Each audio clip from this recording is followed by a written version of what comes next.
Yeah, what's up, kings and queens? We're back again, and as usual, we're going to the mail case to see if you can try to make some sense out of it. Now, this is just a summary. This is just my take on things. I'll get back to the events of the day, right?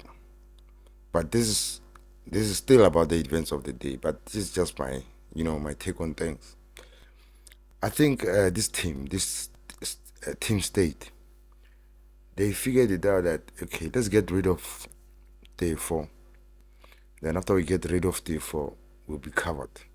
We're going to come across some flip over lawyers, some lawyers that are malleable, that we can just toy around with.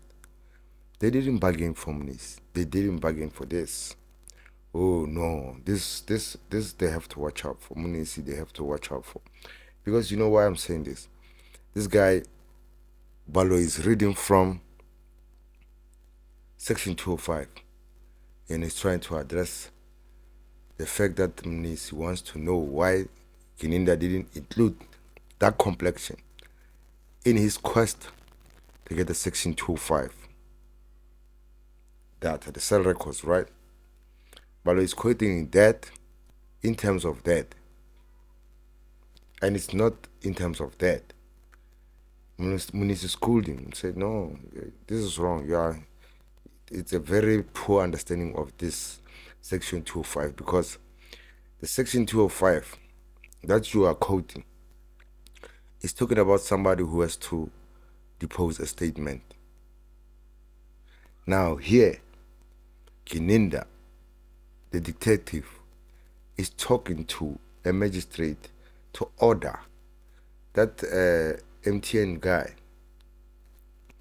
to release those records. I was like, wow. I was like, yeah, wow. That's really something. Guys, before we get into the business of the day, please like and subscribe, hit that notification bell so that when we drop more content like this, you are in the loop. Now, Advocate Muniz knows his story. Like, let's just get comfortable with that. He knows his story. Like, I just want to give it up to him. He knows his story. Now, he started by reading statements of the statement, in fact, one statement of Mrs. Steenkamp, right? Miss Steenkamp, like Warrant Officer Steenkamp. Let me just use her rank. This was in an effort to point out to Gininda that three people are consistently saying dark brown when it comes to accuse number one or suspect number one, right?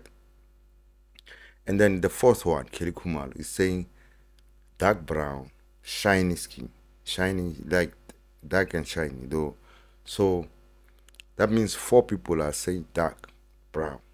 Four people are saying dark brown. Now, Gininda decides, okay, I'm going to apply for section 205, but I'm not going to include this dark brown complexion thing. And then when he's asked about that, why did you do that? Why did you decide, no, I'm not going to include dark brown complexion? He says no, it's because he was summarizing. Wow. Summarizing. Now, here's something that I want to know when it comes to summarizing. How many pages or how long is the phrase dark in complexion? So much that it needs probably 3 pages. Will it need 3 pages? Okay, why not add them? If 3 pages are needed, why not add them?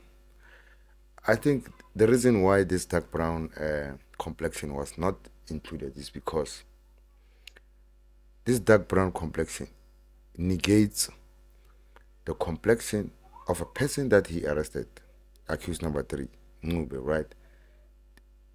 He's obviously light in complexion, so Kinina doesn't want that to appear to the magistrate where he's applying for a section 205 from. That's the only reason. He felt like if he if he included that complexion, dark in complexion, it's going to mess up his objective, his line of sight. He's just looking at accused number 3. He wants to, or I think probably you already had him arrested. That's why he was applying for Section 205. But now the problem is, this guy is not the same complexion as his. Now he's saying, in the meantime, when Mr. Muniz is going through the paces with him, he tried to bring up Makeleni's statement, which says Makeleni saw 3 people running out of the house, one carrying a firearm. They were running straight out of the Mkhumalo's house, right? And then Muniz realized this very quick. He was quick to note this, that okay, Gininda is trying to slide out. And he nipped it in the bud very quickly and said, you can say that, Gininda, but now, the same Makeleni is the one who composed the image of suspect number 2, right? And then suspect number 1, he was not there. He didn't compile that suspect. And then let's just concentrate on Makeleni's description of suspect number 2. If you say you believe Makeleni, right? Now, what corroborates Makeleni's view of the gold tooth? Because he said he saw accused number 2 with the gold tooth, the 1.8 meter guy. I don't know if you had a ruler then or a tape measure to measure that guy. I don't know how he was able to come up with 1.8. Now he's saying gold tooth, right? Let's say gold tooth, sharp. Now, what corroborates this assertion by Makeleni, the gold tooth? Because now the person that you arrested, you even took him to a dentist. No gold tooth was discovered there. So what corroborates that fact? Because you are Mr. Corroborate. What corroborates that Makeleni story? Because there's no gold tooth on the person that you arrested, accused number 2. Right. Here's another thing that Muniz raised. This is a very important one. And Muniz went to war on this one. Rata tried to come up this way. Baloyi was doing exercises today. I saw a comment somewhere on, I think it's on SABC one, just comments, not the live comments. Somebody saying, show us a picture of before and after of Baloyi after today, because he was really doing his exercises today, up and down, up and down, up and down. He was not trying to let Muniz continue. And I wonder why is he doing this, because he's going to get this chance to cross-examine Gininda. I don't know why he's taking up Muniz's time. All these aspects he should have raised when he was leading the evidence in chief, but he didn't do that. Anyway, now Muniz raised this aspect of the charge sheet. The charge sheet mentions robbery went wrong, and then a murder happened, right? An unaliving happened during a robbery. Robbery went wrong, something in the charge sheet. Now, in the whole of Gininda's statement, Gininda's stance, Gininda's view, his whole evidence is based on the fact that Kaylee is a kingpin. So Muniz wants to know, why is there a difference between those two things? Because as a suspect, if you are given a charge sheet, we are charging you with these charges. Okay, I have to look at the charges, make up a plan with my defense to see, okay, how do we tackle these charges, blah blah, and then how do we defend these charges. Now, if during the course of the trial a certain charge now comes up, and now this is the dominant charge, this is the charge that it's being looked at with major eyes. Now all of a sudden, Kelly is the kingpin. when this was not in the original charge sheet. Means he wanted to know why is there discrepancy there.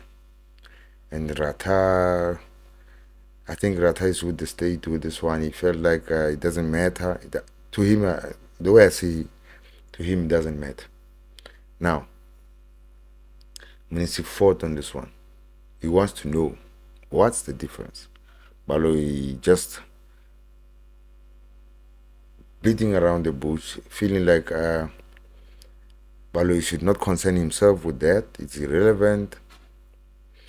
And when he was talking about this irrelevancy, he even coaxed him and said, you know what? I dare you to mention anything that I said about this case. In fact, that I said to this witness that is irrelevant to this case. Obviously, he won't come up with any. You see what's going on with Baloy? I think Baloy is just standing up to just disturb because most of his objections have been frivolous, like just to say the least. They have been just objections. Now, there's this problem of the charges not matching like what's being discussed now in court. It's a problem because Gininda now is talking about the kingpin. Munisi told him, if Kelly was not in this case, there wouldn't be a case because she's the one who is said to be the mastermind. Now, why wasn't the mastermind arrested? When he wanted to know that, in fact, he actually wanted to know if the prosecution had a part to play in the decision making of indicting or not indicting Kelly. He wanted to know also of indicting or not indicting accused number one. Were they party to that? Both of these questions were blocked by Baloy, obviously quoting irrelevance, but Munisi came through. Those questions stood, was able to ask them, but Gininda is laying now the ball square on the doorstep of the prosecution. He's saying, I can't get into their minds and all that, blah, blah, but what I know is this is the last line that killed everything. That's telling me, this line is telling me is pushing Baloy in the prosecution under the bus. The ultimate decision to indict or not to indict lies with the prosecution. So this is what does that statement tell you? I'm not the one. I just give them the evidence. They decide who to prosecute and not to prosecute, to arrest or not to arrest. Yeah.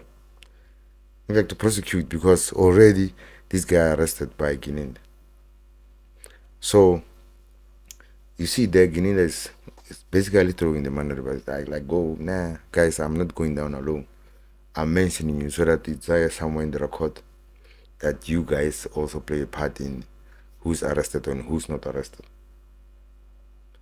Now, coming back to that dark complexion thing that Gininda didn't mention, I think it's because he knows mentioning it would ruin his chances because he has already arrested a person of a light complexion, yet 3 people in the house are saying dark in complexion, and then the last one is saying dark brown, shine. She's even adding shine. So how did Gininda make a distinction to exclude this part and take the other parts of what these people are saying? He's saying no, the scuffle was consistent, the gunshots went out, was consistent. It's bad because Longe himself now, he's saying accused number 2, the second suspect, was light in complexion. Doesn't Ntanzi look like he's light in complexion? He's also saying he's also making a contradiction himself there along way, contradicting his evidence that he led with in his statement and in that interview that he had at Metro, where he was talking about he went out as soon as he saw a gun. And this thing that he saw a gun is also a problem because they are saying that when the intruders entered, they were holding a gun. So how did he approach not doing that there's a gun and then only see a gun when the guy is there, when they are saying he entered already holding out a gun? Another problem there is he said he saw the scaffold, heard gunshots, then ran out. But nowhere in that Metro interview where he says he saw a scaffold. He said that guy showed him a gun and he ran out. He was the coward of the day. Okay, guys, I don't think I'm gonna take too much of your time. Just tell me what you think about what went down in the proceedings of today. It's really bad for the state because it's clear now that Baloyi play a major part in deciding who is arrested and who is not arrested. And now they're trying to dilly-dally, try to hide that they are involved in this. Anyway, guys, like and subscribe, hit that notification bell so that when we drop more content like this, you are in the loop. And please do all these things that the next video is suggesting. Peace. What's up, kids and queens? We're back again. And in order for us to grow as a channel, please just do the following. Please like the video, please share the video, and please comment below. Also subscribe if you're not subscribed. After that, hit that notification bell so that when we drop more content like this, you're in the loop. Alternatively, you can back us up financially by watching our videos, by super chatting us. If you don't want to super chat us, you can alternatively use our banking account, which will be flattered below on the screen. Or else, if you feel that's too complicated, you can take another route. Support us via our mobile number, with which you can do an e-wallet or cash send, whichever one is suitable to you. All these things will help us financially grow as a channel. It will enable us to be able to upgrade our equipment, like the mic, the headphones, laptop, even maybe sound card, so that we can continue to give you dope content. Please do that. Like and subscribe, hit that notification bell so that when we drop more content like this, you are in the loop. Do all these things to support us. We appreciate you. Thank you.